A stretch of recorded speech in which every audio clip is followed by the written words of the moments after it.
Uou! Tá começando mais um episódio do Carteiros do Condado, esse programa que tem como objetivo desvendar os mistérios da indústria mais importante do mercado financeiro do nosso país, a indústria de fundos. Davi Fontinelli.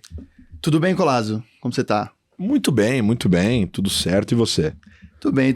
Tava comentando aqui, né, que você anda sim, mais engomado. chique, arrumado. Mudei de área, deixei de ser apenas youtuber e assumi outras funções aqui no banco de atacado. Inclusive já falei lá no Stock Pickers pra turma, achei válido.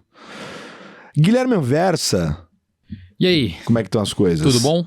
Bem? Programa hoje, 30 segundinhos aqui de quebra de protocolo. Homenagem especial aí a Antônio Carlos Pereira, Carlinhos pros mais íntimos, Biso Charles.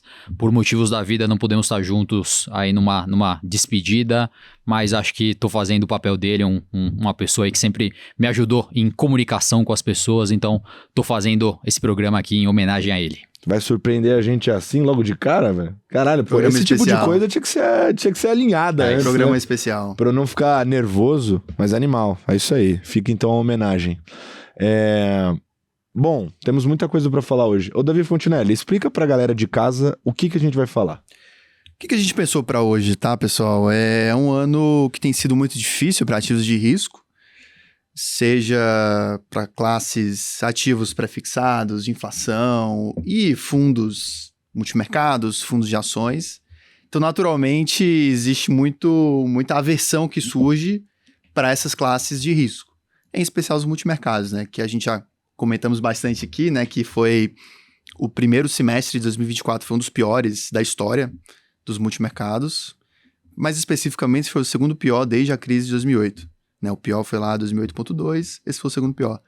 Então, é natural a gente ver essa aversão dos investidores para com a classe. Mas, de novo, é a classe. Quando a gente fala de classe, geralmente essa entidade é abstrata e tende a ser as médias, né? Ou então o índice, a mediana das amostras, etc., que tende a ser ruim mesmo. E se você olhar historicamente, às vezes, a maior parte do tempo, a gente pode encontrar underperformance.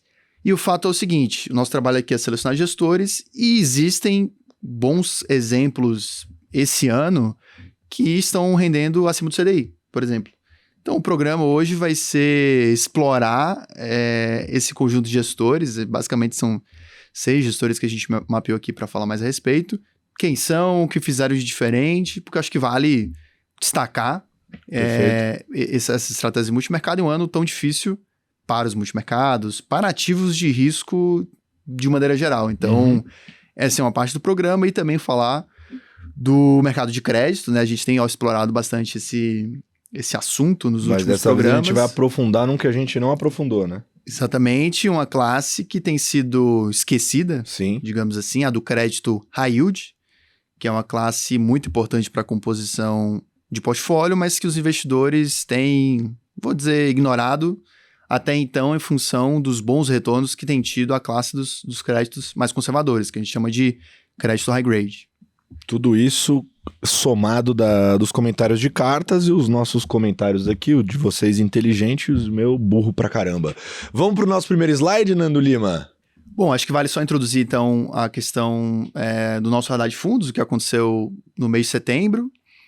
Foi um mês em que aconteceu a tão aguardada o início do ciclo de corte de juros nos Estados Unidos. Né? Era um evento que os gestores, economistas, o mercado como um todo antecipava e tentava definir, né, quanto que seria o mês, o trimestre, um evento a partir do qual os outros bancos centrais do mundo teriam mais conforto em seguir o ciclo de cortes e tudo mais, né? E aconteceu. E não só aconteceu, como de uma maneira um pouco surpreendente. O Banco Central norte-americano cortou em 50 pontos base ao invés de 25. Que era a precificação até uma semana antes. E aí uma semana antes já surgiu os boatos, né? Matéria lá no Wall Street Journal, Wall Street Journal, e o mercado já começou a precificar um corte mais mais forte, né, de 50 pontos base. Então isso aconteceu, isso foi um evento bem marcante, mas por outro lado, resta essa dúvida por parte dos gestores de como vai ser a postura do Banco Central olhando para frente em função dos dados da economia. A economia ainda tem mostrado alguns sinais mais fortes revisões para cima, né, na margem, em função da parte de atividade, mercado de trabalho. Então esse é um trabalho dos gestores daqui para frente. No mês também houve o anúncio de um pacote de estímulos na China bem relevante, que trouxe um certo ânimo, um ânimo expressivo com ativos de risco na China. A bolsa raliou, teve um retorno mensal acima de 20% na moeda local. Então foi um comportamento bem expressivo.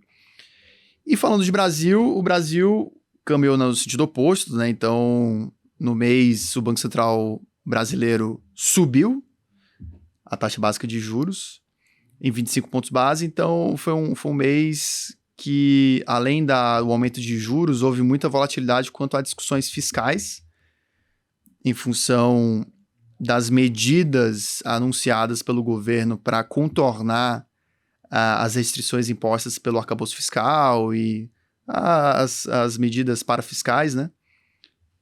E, ao mesmo tempo, o Brasil passou por um upgrade de agência de rating, né?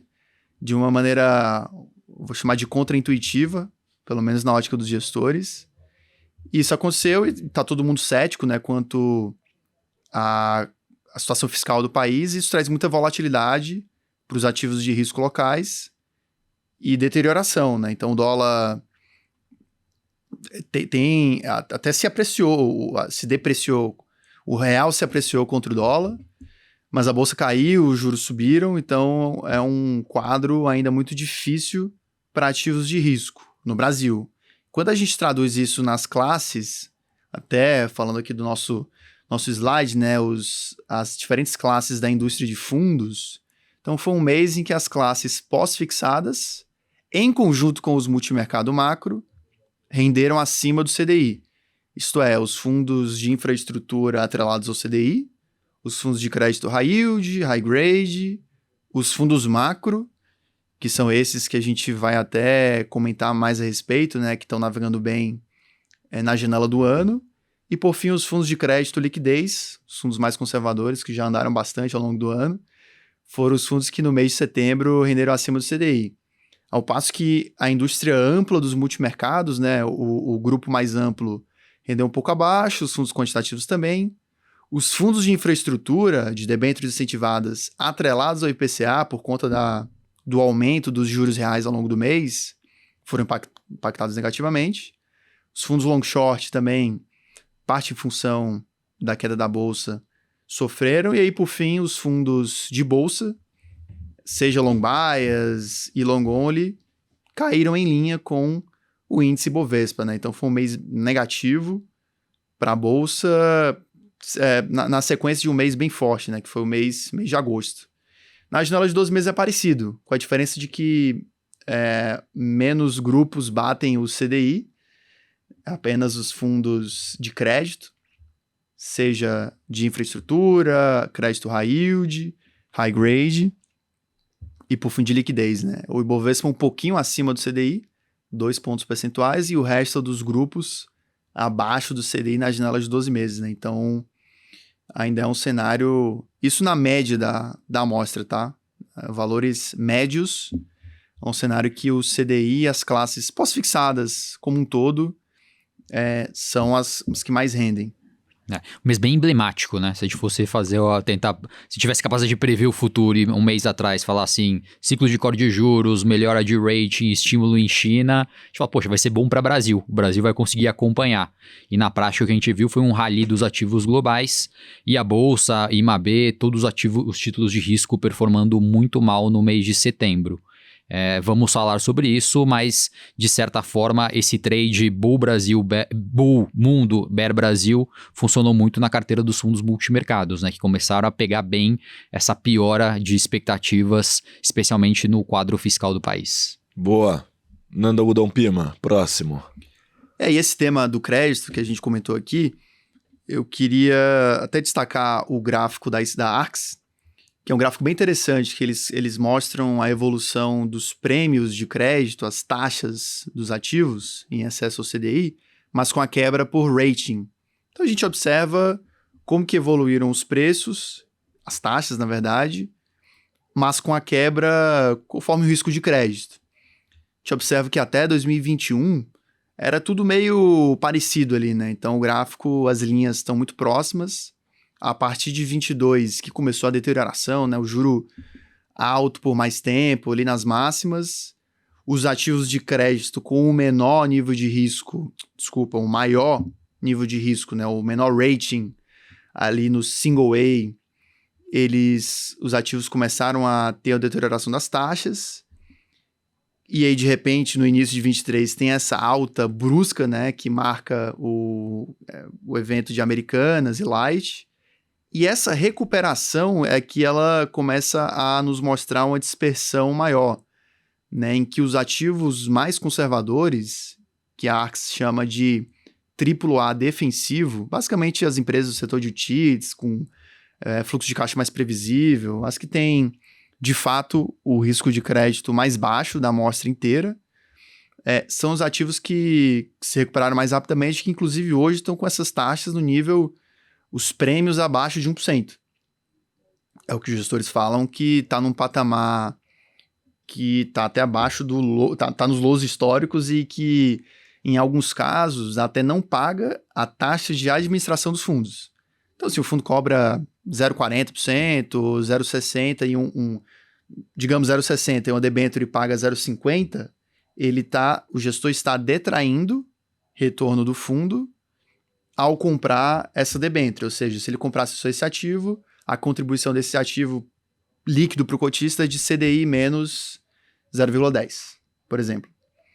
Então, por conta dessa lógica, muitos gestores têm apontado para essa falta de ativos para comprar, ou pelo menos que o risco-retorno compense, né, que faça sentido para a estratégia dos seus respectivos fundos, ou até observando o gráfico, né, a gente vê que tem um grupo de ativos que são os ativos mais arriscados, que tem um rating mais baixo e que ainda tem alguma gordura de taxa, né? Tem essa diferença entre os AAA, AA e os single A, que tem realmente ainda uma diferença, mas que por outro lado tem mais risco, né? Então... é um movimento que alguns gestores têm feito de migrar parte do portfólio para esses ativos mid-grade, mid-yield, que ainda tem alguma gordura e de alguma forma até acabam aumentando o risco de crédito do portfólio, mas é sempre uma matemática que você precisa considerar o nível de caixa. Às vezes ele aumenta o nível de caixa e aloca mais nesses ativos mais arriscados, e aí faz... essa combinação das peças para gerir portfólio. É um pouco do quadro que a gente tem visto entre os gestores de crédito, mas é interessante até que nesse gráfico a gente vê essa dispersão entre os ativos mais conservadores, que têm tido mais demanda, que os bancos têm o maior apetite. Se pegar asset do Itaú, Bradesco, eles acabam comprando bem mais os ativos, que é o filé mignon do crédito, né? AAA, mais defensivo, né? E como os volumes dessas assets bancárias são os mais expressivos, acabam amassando as taxas desse grupo dos ativos mais defensivos. É um pouco dessa conjuntura para os fundos de crédito. Eu tenho conversado muito com os assessores de investimentos aí, né, ao longo desse ano, e a realidade é que a gente está numa armadilha de liquidez, né? Na prática, quando a gente vê esse fechamento de spreads dos ativos de maior qualidade, é basicamente o investidor... primeiro, preocupado com o país, né? Isso reflete no que aconteceu no mês passado para ativo de risco. E o segundo, ele está olhando o desempenho desses produtos, dessas estratégias, né? E, mais uma vez, né? Infelizmente, a gente tem o efeito framing, o efeito de olhar uma janela de performance. A janela de 12, 24, 36, essas janelas já relativamente até longas de tempo, já 3 anos. A estratégia de crédito high grade, de maior liquidez, tem uma excelente performance. Então, fica muito mais difícil a conversa do assessor para tentar trabalhar com produtos, estratégias um pouquinho mais sofisticadas, e o que a gente acaba vendo é esse fluxo gigantesco de recursos para ativos extremamente conservadores, né? Porque daí falta outra opção, né? Falta você ter na manga aqui, não, olha, poxa, veja esse produto aqui, esse fundo IMAB, esse fundo de crédito mais high yield, vai melhor, não. O desempenho, a realidade é que esse fechamento de spreads aqui em patamares até superiores ao que a gente viu em outros momentos do tempo, tem feito com que qualquer outra classe de ativo de risco tenha uma performance inferior. E a gente sabe como é a motivação do investidor, olhar a janela curta, alocar, mas aos poucos aqui a gente vai tentar trazer mais essa mensagem de olhar um pouco mais dos multimercados que estão vencendo nesse cenário. Vamos falar um pouco mais aqui do mundo high yield, que parece ser uma oportunidade interessante de investimento, mas tá difícil. Aquela figurinha meme do Ronaldinho falando fico em silêncio.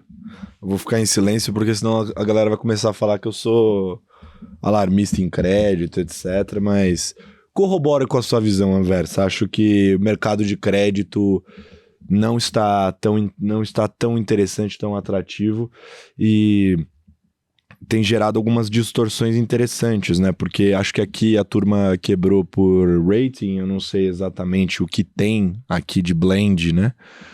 Mas verdade seja dita, hoje existe uma demanda muito grande para ativos isentos, que eu acho que, eu não sei se tem alguma coisa disso aí à frente, você vai mostrar, acho que não, né? Não. Perfeito, então eu vou comentar.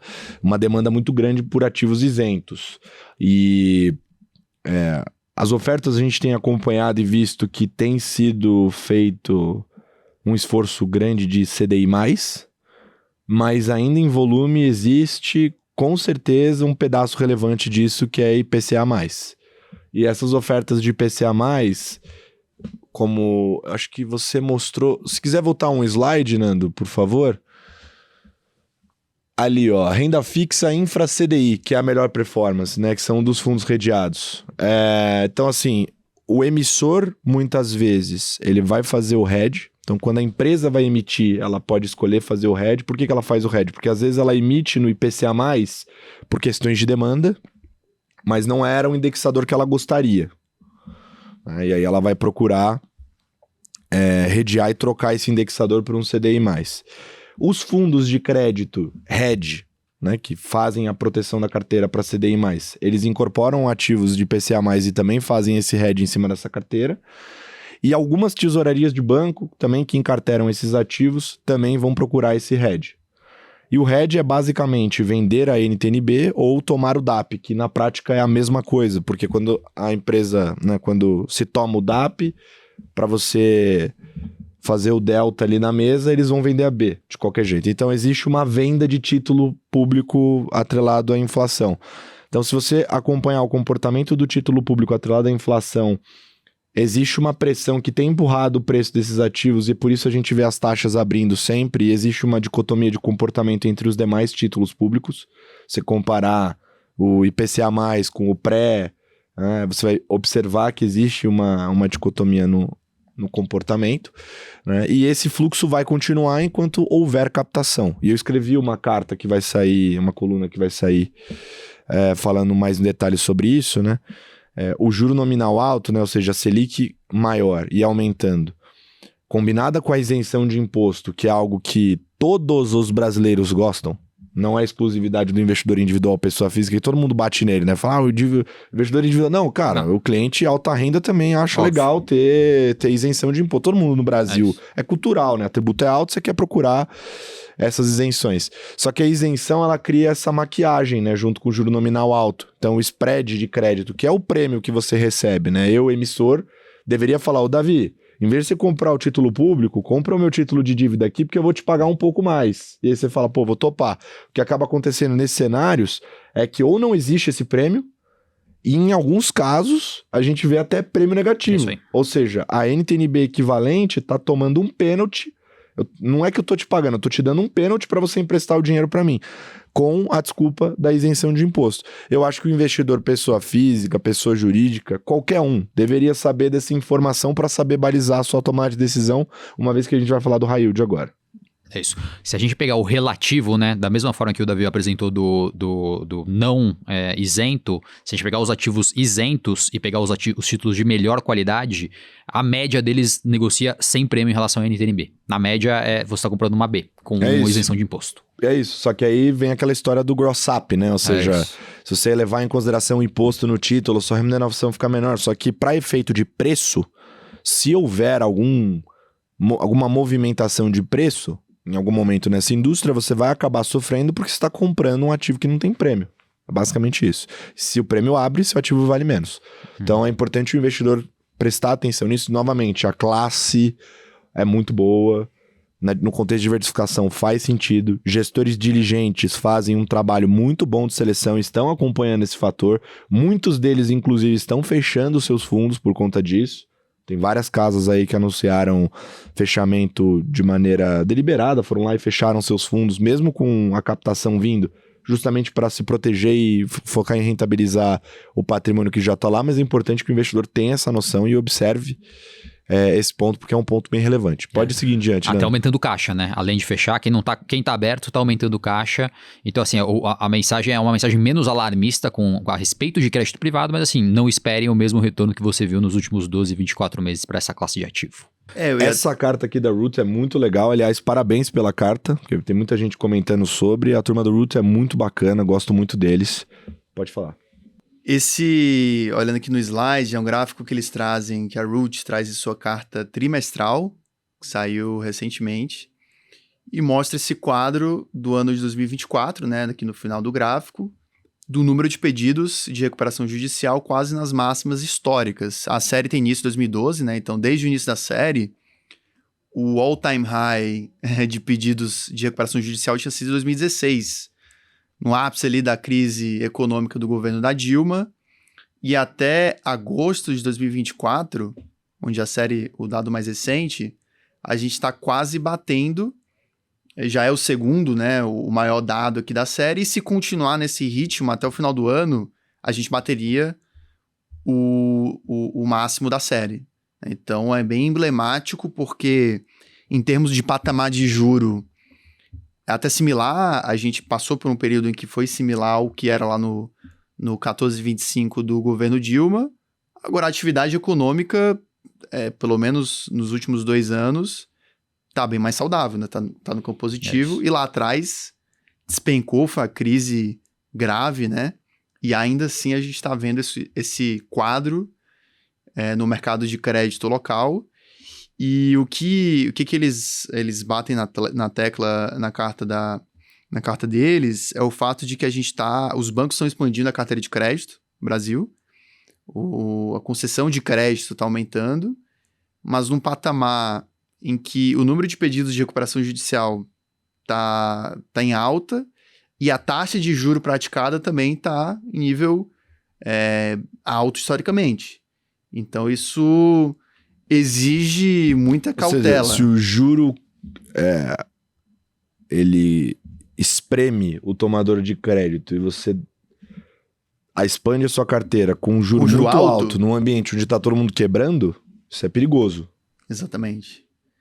Então, é o contexto em que os gestores de crédito eles se deparam com essa conjuntura da economia que é mais arriscada em termos de risco de crédito, mas existem algumas coisas contraditórias, que é o fato de que o fluxo para essa indústria está, principalmente dos fundos mais conservadores, né? Está muito forte. Então, isso leva a demanda pelos ativos mais conservadores, como está crescendo, os preços sobem. Então, existe essa euforia na parte mais conservadora, mas, por outro lado, na parte mais arriscada, que é justamente o caso dos fundos de crédito high yield, onde os fundos não estão captando, a demanda está mais baixa, existe muita oportunidade. É óbvio que existe um trabalho do gestor de fugir desses problemas, que são os casos em que a empresa, de fato, vai ter uma marcação mais forte, vai machucar quem tiver investido, mas existe um conjunto de alguns gestores, não muitos, mas alguns gestores de crédito high yield no mercado brasileiro que fazem esse trabalho bem feito, que possuem mandatos que têm um prazo de resgate mais longo, então o investidor tem que abrir mão de liquidez, mas que na conjuntura atual, com os ativos de crédito rendendo pouco, né, os ativos mais conservadores, ou seja, as taxas estão em níveis baixos historicamente, mas existe esse grupo de fundos que são os fundos de crédito high yield, que ainda se vê assimetria de risco-retorno para essa classe de fundos. Mas que, por outro lado, o investidor tem que abrir mão de liquidez. Tem que investir em fundos com prazo D90, D120, D180. E aqui eu queria destacar que não é você investir 100% do seu patrimônio, e nem 70%. É na parcela de renda fixa pós-fixada, você combinar uma parcela que muito provavelmente a parcela inteira vai estar em ativos líquidos ou fundos líquidos, você pegar uma parcela desse percentual e alocar nos fundos de crédito high yield. Então, com isso, você deveria melhorar a composição da sua carteira, e até eu não iria numa linha alarmista, como o Anversa comentou aqui, para esses fundos de crédito high grade. É só o fato de que, olhando para frente, eles não vão render como eles renderam nos últimos 12 meses, e comparado aos fundos high yield, esses têm uma assimetria que nos parece, que me parece muito mais favorável se comparado aos fundos high grade. É que essa conversa ela se sintetiza em tamanho. É só isso, cara. Se você tá com o tamanho adequado na sua carteira, você não tem com o que se preocupar. Você diversificou sua carteira direitinho, né? Não tem com o que se preocupar. Agora, o problema é que muitas vezes os investidores não olham para diversificação de patrimônio, para diversificação de classe, não tem mais multimercado na carteira, não tem bolsa lá fora, não investe na Bolsa do Brasil praticamente. Os dados estão aí, não tô mentindo. Então, não olham para o high yield, né? Então, quero ter uma exposição em renda fixa maior. Então, cara, você vai ter que diversificar em mais classes dentro da renda fixa para você não ficar sobrealocado numa mesma classe. É tão simples quanto, porque quando você faz isso, você passa a aumentar, na verdade, o nível de risco, porque você está com todos os ovos na mesma cesta. Então, se essa cesta der problema, o galinheiro todo vai embora, entendeu? Então, é por aí. Tem, assim, dois comentários em cima disso, né? O primeiro, chama atenção, né? Já são quase 1.500 pedidos de recuperação judicial em Bastante 2024. Até antes de conversar com a turma da Root, até me chamou a atenção. Se você observar, tá vindo numa crescente também. Aumentando. E eu tava muito ancorado no ano de 2023. Se você tivesse me perguntado antes de ver essa carta, poxa, teve mais evento em 2023 e 2024, eu teria falado de 2023, né? Pelo aquele viés nosso comportamental. Poxa, teve a mídia lojas americanas, Light, todo aquele conjunto das grandes empresas que teve problema de crédito no ano passado. Mas na prática, quando a gente olha, a fotografia é pior nesse ano, né? Com muito menos mídia em cima dos pedidos das empresas. E o segundo ponto a respeito de prêmio de liquidez, a gente tem 1 hora do Fritz falando no Outliers, exatamente falando dessa oportunidade que existe de você aproveitar o prêmio de liquidez dentro do seu portfólio, e me chama muito a atenção que uma boa parte dos recursos que as pessoas investem nos produtos de crédito com liquidez D1 a D5, as pessoas não usam esses recursos, eles ficam parados 6, 12, 24 meses. Então a pessoa compra um produto D1 e fica 2, 3 anos investido nesse tipo de produto. Ou seja, ela tá perdendo, tá deixando de ter um prêmio maior de retorno para carregar, porque ela tá comprando um fundo D1 por uma liquidez que ela não vai utilizar. Não é reserva de emergência, não é o dinheiro para pagar as contas do dia a dia, é o dinheiro do investimento. E você colocar o seu dinheiro do investimento num produto D1 versus um produto com prazo mais longo, tem um prêmio, tem um dinheiro que você tá deixando na mesa. Aliás, eu já falei isso algumas vezes, galera, acompanhem o Outliers, é muito complementar à agenda do Stock Pickers, eu adoro o programa, já fui co-apresentador e hoje é tocado por ninguém menos do que Clara Sodré, que é uma das maiores comunicadoras da indústria, e o Anversa tá lá também, que me ensinou basicamente tudo que eu sei sobre fundos, então acompanhem lá.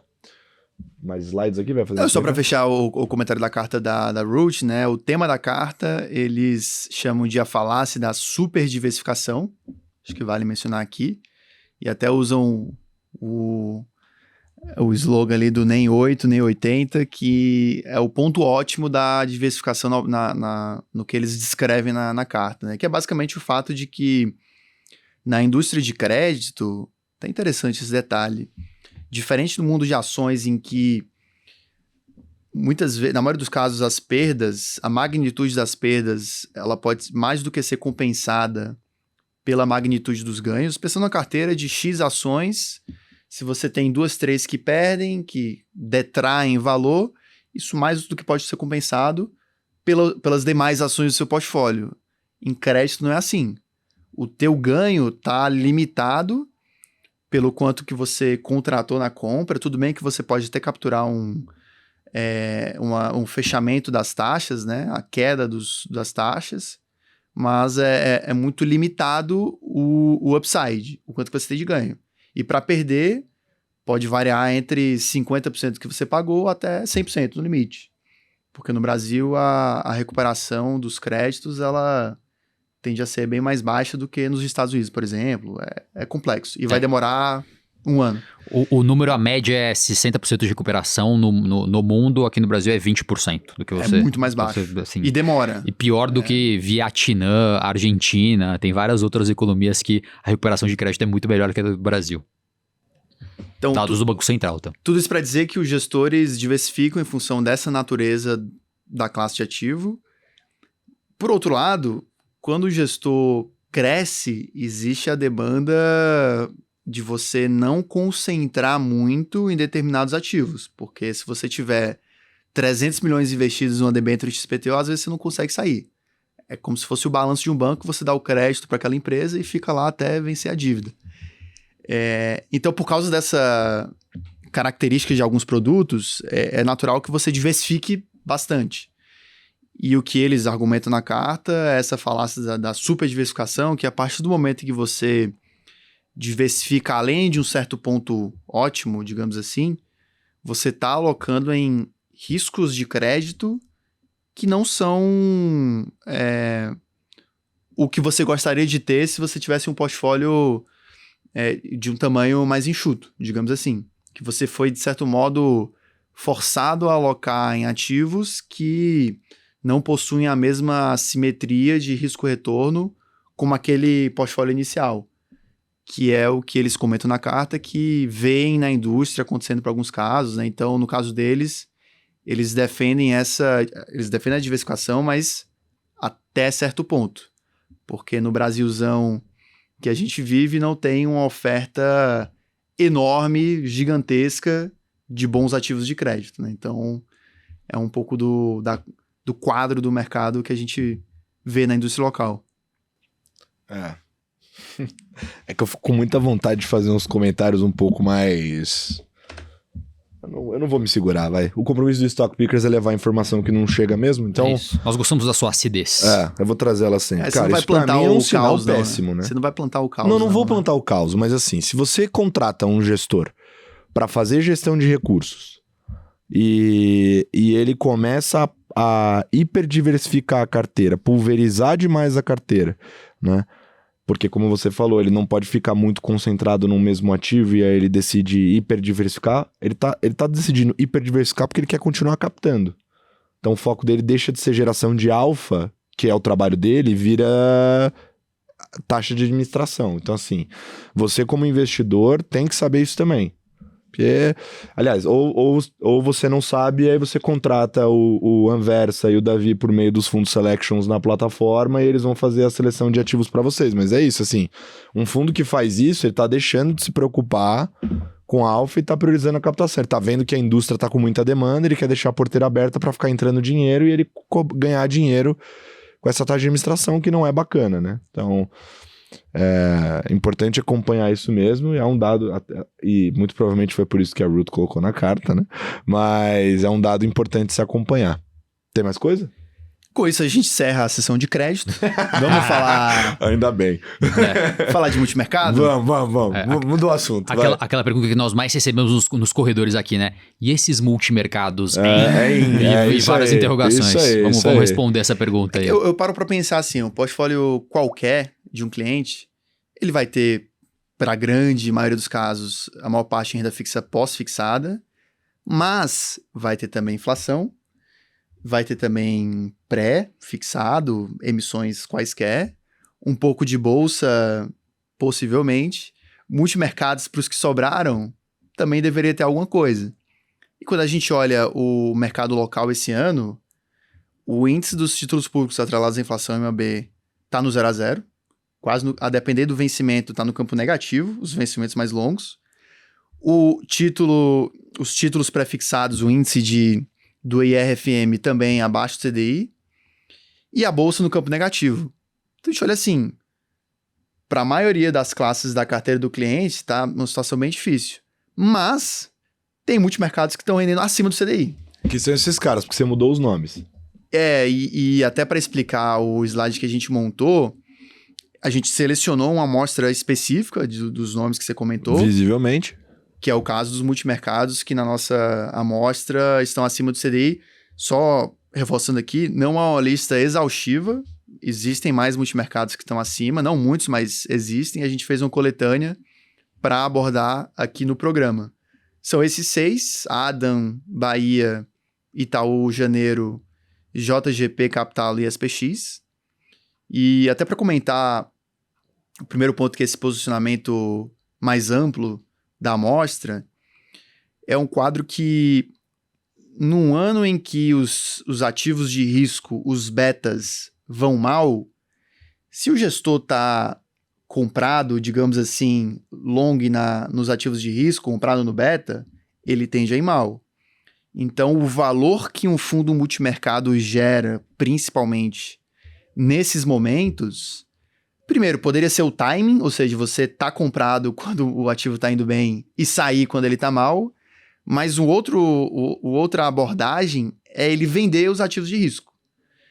Né? Então, conseguir rentabilizar a partir da venda desses ativos, e aí até na primeira coluna a gente vê isso, que é um trade que os fundos conseguiram capturar aqui no Brasil, que é você apostar na alta dos juros nominais, no caso, que virou um trade comum ao longo do ano, e a maior parte dos gestores aqui conseguiram rentabilizar de alguma forma nesse mercado especificamente.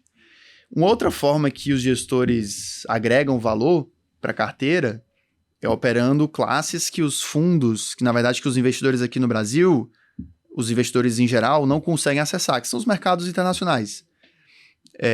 Não que seja a grande expertise dos gestores, que seja a maior alocação de risco, mas eles conseguem acessar e existem momentos que isso traz o maior valor para o fundo. Né? Então, exemplo, falando ao longo do ano, né, que foram operações apostando na baixa dos juros no mundo, que trouxe ganhos, né, para alguns gestores. Quando a gente olha hoje, no caso de Capitalo, SPX e Bahia, eles ainda têm essas apostas a favor da queda de juros em países desenvolvidos, mas já é um movimento que, em alguns casos, no caso da ANA, por exemplo, eles estão apostando na alta dos juros dos Estados Unidos, em função da força da atividade e da economia, e a do JGP tem posições de valor relativo, aqui não são direcionais. Né? Mas tudo isso para dizer que os mercados internacionais, pensando na ótica do investidor em geral, montando uma carteira com diferentes classes de ativo, o multimercado ele agrega valor dessa forma, por exemplo, né? E então, assim, no quadro de juros, a gente vê essa presença das apostas a favor da alta dos juros nos Estados Unidos, no Brasil, e lá fora, em alguns casos, ainda apostando na queda dos juros. Parte de moedas aqui é mais diversificado, mas o que existe de consenso entre esses gestores é a venda do euro, em função da fraqueza da economia lá na Europa versus os Estados Unidos, e também na China. No caso, para 2 dos gestores, em função de todas as dificuldades que a economia chinesa tem enfrentado nos últimos tempos. E para fechar aqui o nosso quadro de posicionamento... Mas a Adam tá pessimista, hein, amigo? Puta que... Tomou o juro, vendeu a moeda e vendeu a bolsa. Pacotão, vendeu o kit Brasil. E até por isso que eles conseguiram rentabilizar. Aliás, eles estão mandando muito esse ano, estão performando muito bem. Eles até estiveram comprados na Bolsa Brasil, agora eles já viraram a mão, estão vendidos. Mas tanto o Bolsa Brasil quanto o Bolsa Global, eles continuam comprados, mas foi com essa visão da atividade mais forte, estímulos fiscais e como que isso resulta na economia, transfere para a economia real. Então, essa compra de bolsa global foi outro trade que permaneceu para a maioria dos gestores. Hoje em dia, no caso do Itaú Janeiro e SPX, eles mantêm operações de valor relativo. E na JGP até eles estão vendidos. Até surpreendeu aqui. Eles tendem a ser mais contrários, né? Então, eles já estão na ponta vendida. Então, esse é um pouco do quadro mais amplo aqui de posicionamento os multimercados que estão acima do CDI, até final de setembro. Eu só queria fazer um comentário mais vendendo nosso peixe aqui no Stock Pickers, porque a gente foi o podcast que mais deu exposição para Adam recentemente aí, até antes desse momento brilhante, né? Quando eles estavam meio que depois de reestruturar a casa, a gente recebeu o Márcio Appel algumas vezes aí no passado recente, e isso porque a gente, enfim, a gente não olha para rentabilidade só de curto prazo, a gente não olha só para retorno, a gente olha para várias coisas para escolher quem é que vem, né? E a gente sempre procura conversas legítimas, né? Então todo mundo que conhece a história da Adam e do Márcio Appel sabe bem quem ele é para a indústria, de maneira geral. Então a gente sempre teve uma admiração por isso e convidou ele, porque a gente gosta muito de conversar com ele. São conversas muito boas e ele costuma ter visões diferentes da turma, que acho que dá para observar um pouco. Agora até tem um pouco de correlação em algumas, mas enfim, de maneira geral, visões diferentes, tanto é que a cota tá mostrando isso agora, né? E eu lembro que nos comentários, muita gente... É que tem um público que comenta nos conteúdos do Stock Pickers que eu acho que não são da nossa audiência, que acabam vindo pelo YouTube, etc e tal, e acabam, no bom francês, falando merda, né? E a turma chegou nos comentários ali e começou a jogar pedra, falando... esse gestor só perde dinheiro Os e haters, tal. os haters. Tem muito hater, Anversa. Nossa, e vocês são muito chatos, tá? Ninguém aguenta mais vocês, só queria falar isso. O ponto a galera entra lá, joga tomate, etc. E mercado financeiro não é sobre isso, né? É sobre esse agnóstico. Quando o assunto é fundo de investimento, você compra equipe e serviço. E esse negócio de curto prazo, cota, quem vai pagar a conta é você, amigão. Tem um monte de trade aí que a gente vê de fundo, de entrando e saindo dinheiro. O Anversa comentou aqui no Carteiros já uma vez sobre o fluxo de dinheiro em fundos internacionais, né? Que foi comprar no high e sair... 2021, 30 bi em produtos globais. E a turma saiu no low, né? É isso aí. Então assim, na hora de vender, que não é pra vender, mas na hora de vender, não vendeu, comprou... E na hora de comprar, vendeu. Assim, sempre na ponta contrária, galera. Porque o mercado é contra-intuitivo. Então... Vale pra bolsa, vale pra multimercado, vale é um pra filme tudo, que se repete. Né? Então, até não sei se ia puxar esses comentários agora, mas eu queria falar... Depois isso aqui é a carta já. Tem mais um dado de atribuição de performance, aí depois falar não, mas eu queria fazer um comentário aproveitando, né, que foi umas conversas que eu tive agora no Rio de Janeiro até, né, a gente comenta aqui muito sobre o crescimento do volume de ativos sob gestão, né? Quando o fundo fica grandão, é comprovado que ele... Não sei qual é esse tamanho, ninguém sabe esse número, mas o que você pode afirmar, quando o fundo cresce, ele vai tendo mais dificuldade de gerar retorno adicional, retorno excedente, o tal do alfa, que é justamente o objetivo da gestão ativa, por isso você paga as taxas. Então, quando o fundo fica muito grande, ele perde esse potencial, né? E os fundos cresceram muito, né? Que, aliás, só para fazer mais uma crítica aqui, o papel de controlar isso aí não deveria ser do alocador, né? Que fica, vocês que ficam lá batendo na porta, falando, fecha o fundo aí, pelo amor de Deus. Deveria ser você, gestor, que deveria determinar, até onde eu posso ir, não com base em liquidez, mas em geração de retorno, né? Até onde eu paro que eu fico competitivo ainda, né? Vê se vocês aprendem dessa vez. Mas, enfim, essa mudança... de patamar de AUM, né? Ou seja, o volume financeiro reduziu, esses fundos perderam dinheiro para começar e tomaram muito resgate, né? Quanto que tá em ordem de grandeza, assim, mais ou menos? 100 bi nesse ano. Nesse ano. Mas lá do high para cá... Mais de metade do dinheiro da indústria de fundos multimercados metade do dinheiro. Bizarro. E o Anversa cantou a bola aqui também, viu? Então assim, metade do dinheiro foi embora. Esses fundos estão menores de novo. E se é verdade que se eles crescem o bolo, eles perdem potencial de geração de retorno, se eles diminuem o bolo, eles ganham potencial de geração de retorno. Tem um monte de casa aí que conseguiu passar por esse momento difícil fazendo retenção de equipe, mantendo estrutura, etc. E, cara, eles continuam lá sendo o que eles são. Assim, eles não ficaram burros do dia pra noite, entendeu? Ou desaprenderam como é que ganha dinheiro.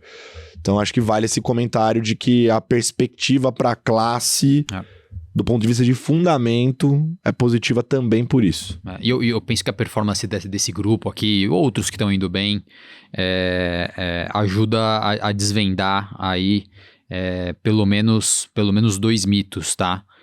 O primeiro deles, né, que, poxa, os gestores são dependentes do kit Brasil, do juro fechar para ganhar dinheiro. Pô, é o ano que o juro tá abrindo, a IPCA mais 6, IPCA mais 6,5 já tá IPCA mais 7,70, 6,80, a bolsa tá caindo, ou seja, o kit de risco Brasil, o kit Brasil tá indo mal e essa turma tá indo bem. E o segundo ponto, né, que é investidor brasileiro, os fundos não sabem operar mundo. Mais uma vez, tem os casos de sucesso, né? Então, as casas que souberam fazer esse processo de internacionalização, investindo em time, investindo em coleta de dados, dentro da atribuição de performance, que vai ser algo que a gente vai conversar aqui, estão conseguindo ganhar dinheiro lá fora, né? Então, shortear Brasil e ganhar dinheiro long no mundo tem sido uma fonte de alfa interessante para essa indústria. E esse mercado é extremamente relevante porque mais ou menos assim, vou chutar um número aqui, tá? Mas em ordem de grandeza, esses fundos mandaram, sei lá, 70% do risco deles para fora do Brasil. Então, e ganharam dinheiro dessa vez. E ganharam dinheiro dessa vez.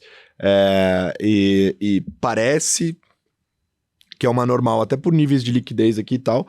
E o que o Anversa falou é verdade. Tem muita gente que fez isso, fez mal, não sabe fazer, não tem time, não tem estrutura, não sabe tomar risco lá fora. Até porque não é só saber fazer. Você vai jogar outra liga, amigão. Entendeu? Uma coisa é jogar aqui o Campeonato Brasileiro, outra coisa é jogar a Champions League lá fora, entendeu? São outros players, o mercado lá é muito mais profundo, muito mais líquido, tem os CTAs lá, tem os fundos quant que estão fazendo preço aqui no Brasil, que não era uma realidade até pouco tempo atrás, pós-Covid começou a mudar bastante coisa, mas lá fora é uma realidade há muito tempo, tem fundo enorme lá fora, quant, operando, e eles distorcem os preços, então assim, se ir jogar lá é uma outra liga, mas tem gente que tá conseguindo jogar essa liga, fazer bem, e até por isso, novamente, eu repito, né, o valor aqui do Total Comp dos meus amigos, porque eles que têm que selecionar essas casas e é saber escolher, E antes de a gente falar individualmente aqui das cartas, da visão de cada um dos gestores, queria só e pro próximo? Destacar no próximo slide, que é a atribuição de performance. Então, aqui a gente tirou das cartas dos gestores essa quebra dos ganhos do ano de 2024 especificamente, né? Então, essa atribuição de 2024 para esses nomes que estão acima do CDI. Como que eles ganharam dinheiro e estão acima do CDI. E o primeiro comentário que eu faço, que é bem interessante, é que é bem diferente para cada caso, né? Então, até alguém pode argumentar que os multimercados todos estão parecidos, estão ou ganhando no mesmo mercado ou perdendo com a mesma coisa, tipo, não tem nada a ver. O bom desse tipo de análise é exatamente quebrar esse tipo de mito, né? Não, tá todo mundo ganhando dinheiro em juro desenvolvido, todo mundo ganhando dinheiro numa coisa. Não, quando a gente abre o attribution, a realidade é que a gente vê histórias diferentes, isso é utilizado na hora de julgar o gestor, a asset que a gente está investindo. É isso, assim, esses 6 até setembro, eles estavam acima do CDI e os 6 navegaram de maneira bem diferente, né? Então, no caso de Adam, por exemplo, eles ganharam aqui em todos os mercados que eles operam. Gabaritou. Eles não divulgam na carta a atribuição especificamente, mas ganharam com trade tomado em juro, comprado em dólar contra o real, comprado em bolsa lá fora, aqui no Brasil, em alguns momentos específicos, e comprado em ouro, por exemplo, né? Fora outras coisas que eles operaram ao longo do ano. No caso da Bahia, Bahia Asset, que tem uma contribuição relevante em commodities e crédito, que são mercados que não é muito comum você ver. Primeiro, a gestora ter gestores de commodities, e aqui é crédito soberano, tá? Não é crédito debenture, crédito Brasil, é índices de crédito e índice de crédito soberano. E no caso deles, eles não só têm gestores, como até ganharam um montante relevante aqui nesses 2 mercados e que foram os 2 maiores contribuidores no ano de 2024. Mas também ganharam no mercado de juros, no mercado de moedas e ações. O caso de Itaú Janeiro é um case que, diferente da maioria dos gestores, ele ganhou uma grana relevante em juros Brasil, que foi um mercado que no começo do ano, principalmente ali em abril, né, trouxe muita tristeza para os gestores, foram estopados, então foi um mercado mais difícil para a maioria dos gestores, mas no caso deles, eles conseguiram ter nesse mercado de renda fixa, mas lá fora também, juros internacionais também, mas principalmente Brasil, foi o que mais contribuiu para o resultado ao longo do ano. Aí acabaram perdendo dinheiro em moedas, mas ganharam em ações. Enfim, no caso de JGP, é outro que ganhou dinheiro em todos os mercados, principalmente juros, mas até se você soma commodities com crédito, é maior que juros. Então foi outro que conseguiu rentabilizar em mercados que não de juros. Acho que vale destacar isso porque, historicamente, o mercado de juros é o que mais contribuiu para os resultados dos multimercados. E quando você encontra um ambiente em que é difícil ganhar dinheiro no mercado de juros, como foram os últimos 2 anos, seja pela volatilidade dos ativos, a imprevisibilidade em relação à postura dos bancos centrais, os gestores, que a maioria deles dependem do mercado de juros, sofreram bastante. É o que a gente viu, o que a gente falou bastante. Então, o gestor que consegue diversificar essa geração de alfa, que tem pessoas competentes o suficiente para conseguir encontrar as oportunidades fora do mercado de juros, são gestores que conseguem proteger a cota e conseguir render acima do CDI em um ano tão difícil como a gente está vendo esse ano. Então, a JGP é um desses exemplos. E aí, por fim, a Capitalo, acho que é um exemplo emblemático porque eles perderam dinheiro em juros, perderam dinheiro em moedas e ainda assim conseguiram estar nesse grupo. Porque a parte de ações deles foi muito bem sucedida. E commodities também, né? Que são 2 mercados que a maioria dos gestores não opera bem. E no caso da Capitalo, eles conseguiram rentabilizar a estratégia multimercado, aqui representada pelo Capitalo Capa, principalmente nesses mercados. E aí, para fechar, a SPX, que assim como a Capitalo teve perdas no mercado de juros, mas conseguiu compensar em todos os outros mercados.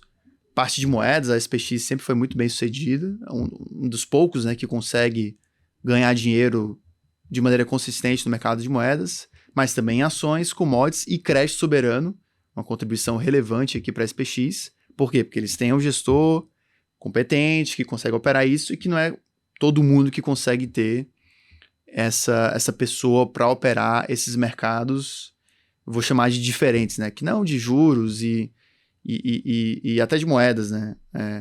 Que é o caso aqui de SPX. Então esse é um pouco dos segredos, né?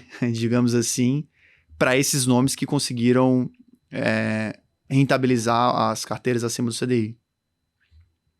Anversa, o que você checou de diferente aqui desses nomes? Quando eu olho a indústria de uma maneira mais ampla, dá para ver bem o quão difícil foi operar juros no Brasil. Então, o diagnóstico que a gente faz, né, o Itaú Janeiro e JGP talvez sejam as exceções aí de geração de alfa no book de juros aqui no Brasil, mas a realidade é que quando a gente olha a indústria de uma maneira mais ampla, os fundos multimercados que tinham uma dependência maior de geração de alfa aqui no Brasil tiveram uma dificuldade muito grande de operar o mercado de juros. Já as casas que têm processos de uma consolidação maior do book internacional, nas mesas internacionais, conseguiram se diferenciar e conseguiram ser as geradoras de performance versus as casas que dependem muito do alfa aqui do Brasil. O Brasil continua sendo muito duro ainda para investidor operar o juro, né? Como os jornais disseram, né? O mercado de juros está muito concentrado no CTAs, 70%. Falei brincando, porque está no LinkedIn e nas redes sociais do Lucas Collazo, que passou essa informação para o mercado. Então, muita distorção promovida aí pelos tradings quantitativos. Então, isso trouxe um desafio a mais para os gestores multimercados de juros operarem essa classe de ativo aqui no Brasil. Detalhe, mais uma informação só para complementar, que é bem leve, né? Que eu escutei, eles estão tomando pré nesse momento, os CTAs aqui no Brasil.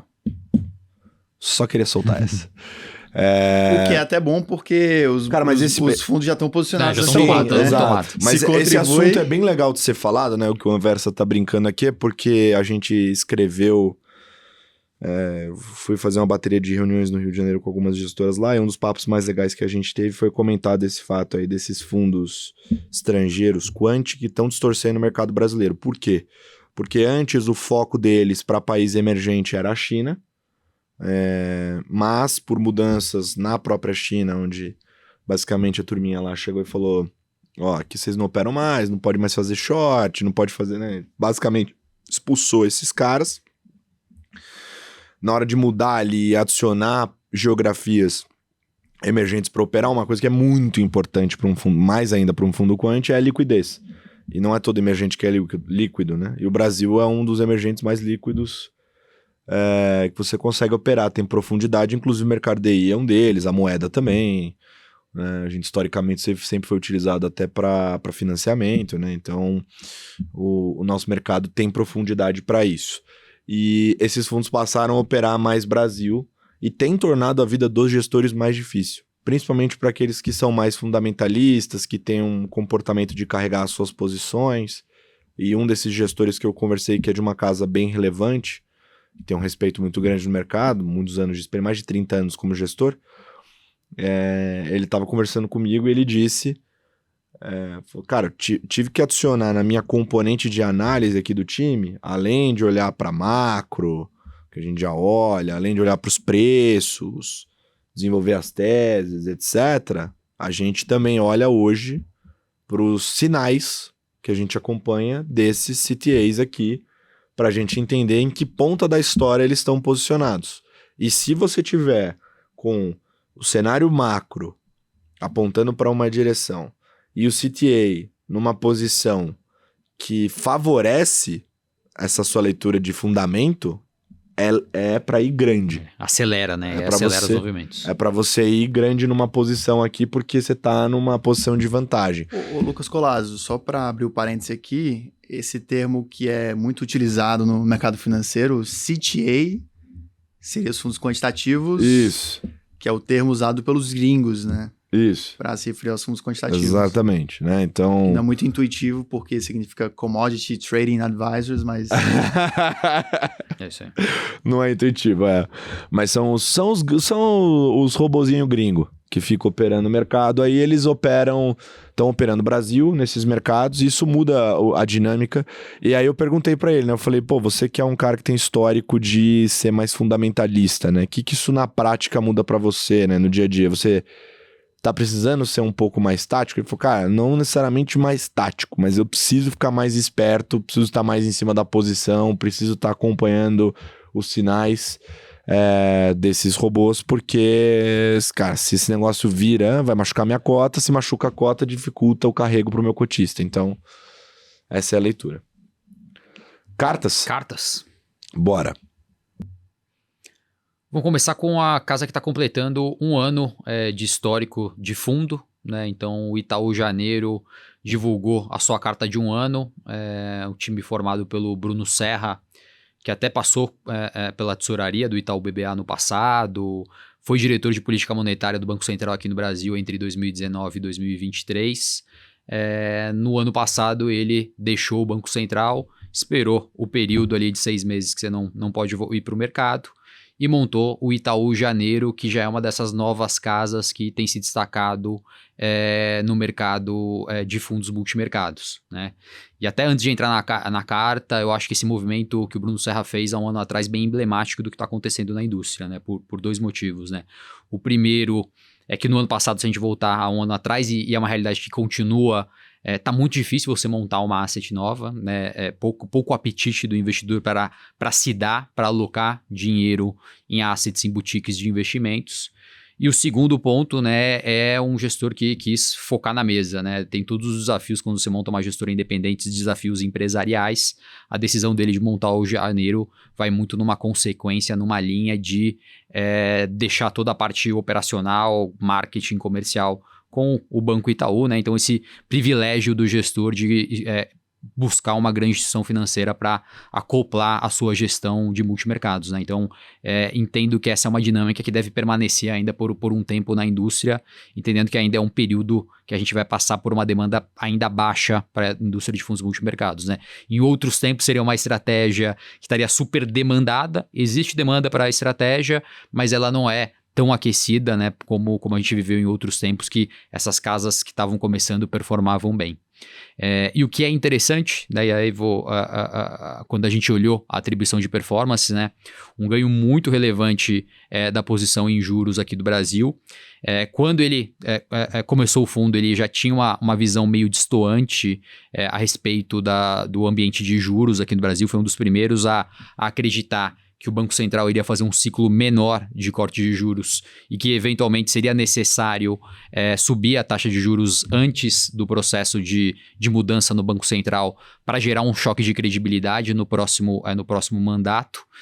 Isso aconteceu de fato, então explica uma boa parcela da atribuição do fundo neste ano e no final do ano passado. E a má notícia do que a turma do Janeiro tem passado a respeito de Brasil é que a leitura deles é de que a gente deve passar por um ciclo de aperto maior do que está precificado pelo mercado, já indicando muito provavelmente uma alta de 0,50% na taxa de juros na próxima reunião. Então é a taxa de juros aqui, o Banco Central do Brasil acelerando o processo de alta de juros no Brasil. Então já é uma visão que destoa um pouquinho, apesar da indústria estar com esse viés mais tomado, mas a leitura do grupo do Itaú Janeiro é que tem pelo menos 250 bips, ou seja, 2,5% de taxa de juros a serem acrescentadas até o final de 2025. Então estamos falando ali de um juro terminal 13,25, 13,5 para o Brasil, que é um juros bastante elevado. Ele elenca 3 fatores que dificultam, né, esse momento do Banco Central. O primeiro é essa necessidade de um choque de credibilidade, né? Um Banco Central que precisa adotar esse tom de maior austeridade, já que ele vai ser questionado, né? Essa independência será questionada a partir de 2025. Segundo ponto são os desafios de hiato de produto. Então é o Brasil que está crescendo acima do seu PIB potencial. Isso tem consequências inflacionárias.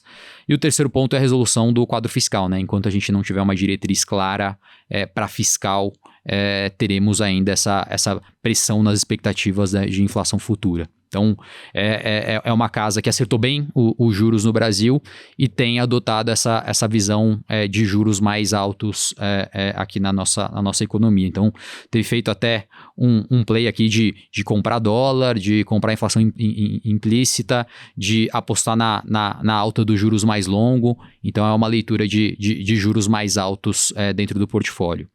Além disso, né, eles carregam uma posição de diversificação em ativos no exterior.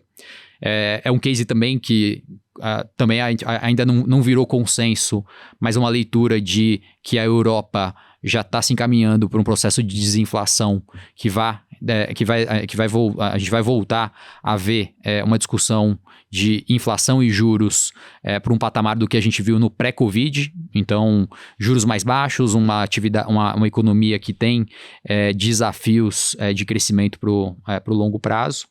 E um país também que pouco se fala e faz parte do portfólio é África do Sul. Eles estão apostando numa transição bem sucedida na condução de política monetária da África do Sul. Então estão apostando na desinclinação da parte mais longa dos juros sul-africanos, acreditando que agora eles vão adotar algumas medidas mais austeras e a África do Sul deve passar por um processo de acomodação de juros. Então um case super legal que é ainda pouco explorado quando a gente olha a indústria de maneira mais ampla. E o último destaque aqui que eu trouxe deles, e eu acho que vai ajudar a conduzir também um pouco da nossa conversa aqui da carta dos gestores, de trás para frente, né? Brasil, Europa e África do Sul, mas começando pelo que é mais importante para ativos de risco, Estados Unidos. Na leitura deles, o soft landing já está no preço. né? Então, essa acomodação, essa desaceleração econômica já tá bem precificada pelos mercados, e o que eles enxergam podem ser sinais mais hawkish, sinais de maior aperto no juro americano para cima, né? Vindo eventualmente de um nível de crescimento ainda num patamar mais elevado. Então a leitura deles é de que não é um bom momento para estar posicionado, né, apostando na sequência desses cortes de juros nos Estados Unidos. Eles estão sem posição em juros, entendendo ali que a probabilidade, né, a taxa terminal de juros já está precificando esse 2,9%, esse 3%. Então, uma resiliência maior da economia americana, já existe algum tipo de assimetria, né, os 25% que eles colocam versus os 65% que já estão no cenário do soft landing. Então, é um soft landing muito bem telegrafado e precificado pelo mercado. Então, a leitura deles é de que não é o momento para estar posicionado em juros americanos. Boa. Próxima, Nandinho. Do meu lado, só fazer um comentário antes de passar aqui para o próximo slide, de dois gestores, né, Adam e JGP, que são as cartas de ambos os gestores. No caso de Adam, eles têm uma carta mensal, que até a gente comentou no último Carteiros, né, bem ampla, bem escrita também, e que nessa última eles comentam e destacam a conjuntura de Brasil, em que a analogia que melhor descreva talvez seja o Banco Central pisando no freio e o governo pisando no acelerador. O que acontece com a economia? A política monetária é restritiva, mas a fiscal muito estimulativa, né? Então, quando a gente escuta o comentário que a política monetária faz efeito, a economia está sendo... o patamar de juro é restritivo... O que eles argumentam é que não se fala na mesma proporção do quanto que a política fiscal também faz efeito. Né? Que a política fiscal também é estimulativa e que com isso, com todos os estímulos que o governo fez, o nível de juro que seria necessário para conter a inflação é maior do que o que o mercado precifica. Tanto é que eles estão apostando na alta dos juros nominais e dedicam a carta para explorar esse tema, entre outros assuntos da conjuntura local e global. Um deles é o que você comentou do nível da base monetária ampla, a M2, né, em termo técnico aqui, né, para representar o dinheiro em circulação, os depósitos à vista, a prazo, enfim, mas que expandiu de maneira muito expressiva. Então, eles destacam esse ponto, né, na carta e principalmente esse ponto dos mecanismos de transmissão da política fiscal para a atividade, para a inflação, enfim. Então, acho que vale a leitura para você fazer um deep dive no tema. E no caso da JGP, a JGP até tem um relatório mais contido, né, mas o que é interessante destacar deles, eles colocam a atribuição de performance da estratégia e tem várias linhas no relatório. Só para ilustrar o quanto o quão diversificado a estratégia da JGP, até porque eles têm vários gestores, é um modelo diferente, multigestor, multiestratégia, sempre foi assim. Tanto é que a gente mostrou, né, na parte da atribuição de performance, que eles conseguiram ganhar dinheiro, né, na parte de commodities, crédito, fora juros e moedas também, né? Então, é bem informativo, falando da carta especificamente, essa tabela de atribuição de performance que eles colocam. Em termos de visão de mercado, eu diria que a JGP sempre foi um pouco mais pessimista do que a média, né, com o Brasil. Talvez um perfil um pouco, vou chamar de contrarian, né, de enquanto está todo mundo otimista, capturando o bull market, o prêmio de risco, eles estariam ou na ponta contrária ou fora do mercado. Então, em momentos emblemáticos, como Joesley Day, ou então o início do Covid, eles foram bem. Né? Então, para ilustrar um pouco do comportamento da gestora e essa visão pessimista com o Brasil, adivinhe, permanece hoje. Então, seja nessa questão do juro, né? Então aposta a favor da alta dos juros, ou na venda do real, comprados em dólar contra o real. Então são exemplos ali de teses que eles têm carregado, mas com esse pano de fundo mais complexo da economia local, do ativos de risco no Brasil, um pouco da visão de JGP. Acho que esses freios e contrapesos, né, política fiscal solta, política monetária apertada, acho que vai ser o grande tema de acompanhamento e de discussão aqui no Brasil nessa virada de ano para 2025. Essa capacidade de um Banco Central que já aparentemente ajustou o tom de comunicação na política monetária, trazendo um pouco mais de previsibilidade e uma visão mais uniforme dos membros votantes. Por outro lado, o fiscal não tem passado a mesma sinalização pelo mercado, todo o efeito aí é do cumprimento do arcabouço fiscal. Então, acho que existe um desafio muito grande de ganho de credibilidade do lado fiscal aqui do Brasil, que assim, tá nas mãos ali para ser resolvido. E, poxa, com esse ambiente de melhor liquidez global, um ambiente mais benigno para ativos de risco ao redor do mundo, Brasil melhorando o rating, a gente passar uma sinalização melhor de fiscal do Brasil, que a gente pode ver uma descompressão muito grande de preço de ativo de risco aqui no Brasil. O problema é que a probabilidade disso acontecer parece cada vez menor. Próximo slide, Nando. Capitalo, eu fiz questão aqui de trazer a abertura aqui das posições para trazer mais uma vez esse benefício da diversificação do multimercado em diferentes classes de ativos, que vai ser muito difícil nós, como investidores individuais, operarmos diretamente no nosso dia a dia, né? Então, quando a gente olha a posição em juros, uma das posições mais relevantes é apostando na queda de juros no Reino Unido. É uma das economias desenvolvidas ainda que tem um espaço maior para um ciclo de queda de juros, né? Junto com a zona do euro, diria que hoje estão entre os gestores são as economias de preferência dentro dos mercados desenvolvidos.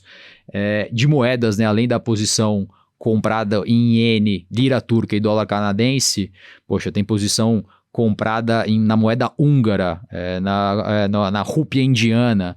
Então, poxa, mais uma vez, uma casa que tem histórico, tem geração de retorno diversificado, mais uma fonte de retorno para diversificar o passivo do investidor. E a última, para destacar, né? Parte de commodities, comprado em boi gordo e vendida no açúcar. Então vejam o quanto de complementariedade a Capitalo pode gerar dentro de um portfólio com geração, composição em mercados que nós aqui como pessoas físicas mais uma vez não conseguimos estar expostos de uma maneira tão eficiente e com um time que tem tanta profundidade nesses diferentes assuntos. Não, que rúpia, o quê? Operar esse negócio aí é receita pra eu perder dinheiro. Boi gordo. Vendido no açúcar, vou abrir uma posição vendida em açúcar. Como assim? E aí é o trabalho do Davi, que o Davi faz, que é exatamente dissecar, né? Abrir as atribuições de performance e ver que a gente tem uma boa parte da indústria de multimercados que consegue gerar valor em temas que são tão distantes da realidade do investidor. Total. Temos mais? E assim, eu acho que tem um tema que a gente não falou ainda, que foi China, né? E a SPX dedicou um pedaço importante da carta para falar sobre toda a mudança na condução de política monetária chinesa, né? Um estímulo bastante importante agora no mês de setembro, que provocou esse rally de mercado. Então, redução de juros, né? 20 bips de corte, uma linha de financiamento para os bancos chineses de mais de 1 trilhão de renminbi, então um valor financeiro gigantesco. Para suportar esses bancos, ofereceu crédito ali para alavancar o mercado de capitais, reduziu o depósito compulsório. Então é um partido chinês que do ponto de vista monetário já deu sinais de que está um pouco mais preocupado com o seu nível de crescimento. Na visão da SPX isso ainda não é suficiente para uma visão de crescimento estrutural na China. Dois grandes fatores, né? O primeiro é o lado fiscal, eles ainda não anunciaram uma direção mais clara de como vão impulsionar o crescimento fiscal na China. E o segundo ponto é toda a questão geopolítica, né? A gente acabou nem dedicando tempo para isso, mas temos duas guerras acontecendo no mundo, duas guerras grandes acontecendo no mundo, Oriente Médio e Rússia e Ucrânia, que perdeu até um pouco das manchetes dos jornais, mas esse conflito geopolítico pode trazer uma pressão adicional somada à eleição dos Estados Unidos e um potencial aperto na condução evolução da relação diplomática China e Estados Unidos. Então, eles acham que foi um passo importante, mas ainda não o suficiente para realmente jogar a trajetória da China para um crescimento mais sustentável. Então, a carta da SPX está bem interessante sobre esse tema, e uma leitura também, né, associada ali ao Itaú, de que a gente vai voltar a ver juros negociando num patamar pré-Covid. Isso vale para a Europa e, no caso deles, também para Estados Unidos. Então, uma visão um pouquinho fora do consenso, acreditando que a gente vai ver juros mais baixos também nos Estados Unidos. Tweets. Trouxe aqui o Anderson, da Real Investor, para comentar um pouco. Grande Anderson Leaders. Adoro o arroba dele, __, né, small, _, caps. E o que eu achei interessante, né, aproveitei que o X voltou, né? Então eu trouxe Isso, garoto! Agradecemos aí o retorno do X. O último episódio a gente cortou para não ser pego. Por motivos maiores. No último episódio não pôde ter o tweet, o tweet do mês. Exato. O X, para nossa sorte, voltou antes da gravação do nosso episódio. Então trouxemos aqui do dia 10, então já tudo regularizado, né? Então é um tweet regularizado, já permitido pelo STF, e é uma mensagem bem interessante, né? Que momento do mundo de investimento no Brasil? Prêmios de riscos absolutamente irracionais na renda fixa, que é exatamente o que a gente tratou aqui, falando sobre crédito privado, e do lado oposto, a irracionalidade nas empresas de bolsa, distorção maravilhosa para ser aproveitada, enquanto a maioria dos investidores faz o movimento contrário, que é o que a gente está vendo, fluxo para crédito privado, né? Então, poxa, a gente tem o case Não sou aqui, só eu que tô falando aí, ó. a gente está pegando uma casa de equities, Real Investor, que, poxa, ganha dinheiro historicamente operando ações no Brasil, supera o CDI, supera a bolsa, obviamente em janelas longas de tempo, mas vejam só do que uma das principais casas do gestor está nos dizendo, né? Que o prêmio dos títulos de renda fixa está baixo e o prêmio para investir na bolsa está barato, e aí soma-se ao que a gente já ouviu da IP, né, recentemente num Stock Pickers, que na verdade ele vai ser premiado pela paciência, né, o mesmo IPCA mais 8, 10 que a gente encontra no mundo de isentos, é o IPCA mais 14, 15 que é encontrado no mercado de equities. A diferença é que o investidor de equities ele vai ter que ter muito mais paciência que o investidor de renda fixa, mas ainda assim são casas que enfrentaram um Brasil super desafiador, diferentes bancos centrais, diferentes governos, e mesmo assim conseguiram gerar valor. E olhando o cenário para frente, é muito, muito parecido com o que foi a última década. O Brasil que tem enormes desafios de crescimento, vamos continuar vivendo, infelizmente, nesse mundo polarizado do lado político, mas mesmo assim é possível gerar alfa, é possível conseguir agregar retorno no portfólio, e isso paga, assim, um prêmio bastante interessante em relação ao CDI, que todos nós aqui somos viciados nele, mas quem tem essa paciência, e o Anderson tá passando essa mensagem aí via a volta do X.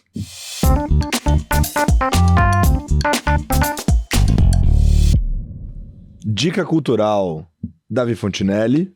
Boa, vamos lá então. Minha dica cultural do mês é um livro que eu terminei recentemente e que se chama, em inglês, How to Lie with Statistics, na tradução livre, Como Mentir com Estatística.